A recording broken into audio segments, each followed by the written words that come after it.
Hi, I'm John Buck with Governance Alive. I would like to celebrate Martin Luther King's birthday today by focusing on a speech that he gave at the end of the Selma to Montgomery March in Alabama in 1965.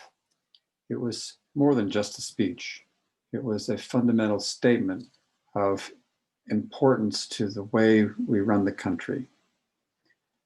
Let me give you an example of other times where speeches have had such fundamental importance. The Gettysburg Address mentioned government of the people, by the people, and for the people.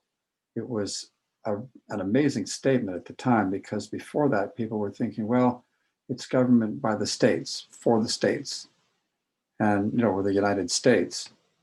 But Lincoln, in that one speech, fundamentally changed the way we think of the government of the United States. It was kind of like the Declaration of Independence that once the philosophy was stated, there was no way to amend it. And that philosophy has stayed with us ever since.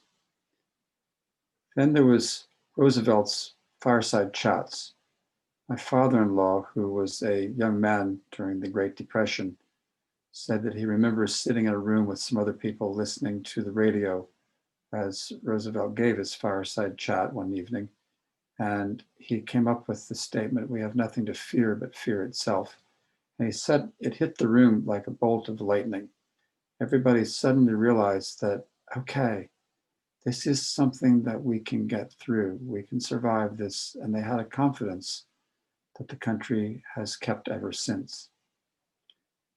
Martin Luther King's statement was of a different sort.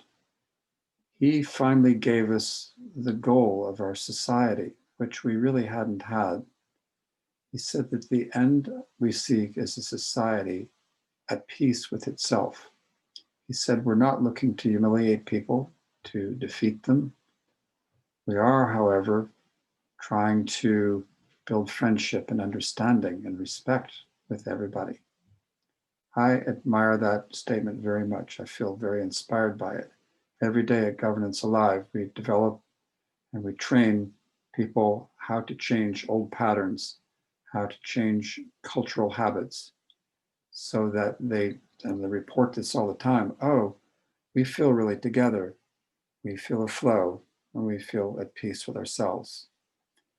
And Martin Luther King said that we really have to fight for this. We have to overcome. We have to have a victory, but it's a special kind of victory, a victory for all, a true victory.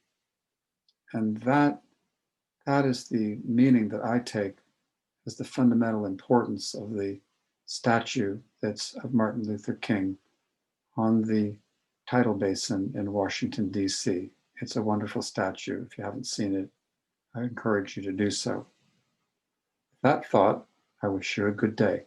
Thank you for joining us.